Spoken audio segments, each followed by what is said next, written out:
Today's topic homeopathy for cough and cold. Three key remedies.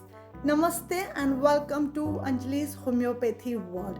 I am Anjali Patel, a practicing homeopath based in Adelaide.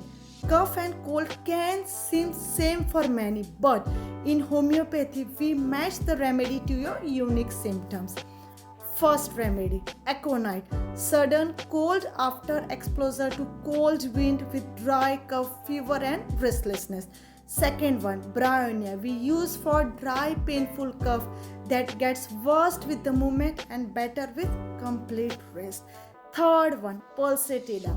Thick and yellowish, greenish mucus, symptoms that keep changing and relief in fresh air. Always consult a qualified homeopath or comment below and tell me which topic would you like me to cover next. Homeopathy is safe, gentle and supports your body's natural healing power.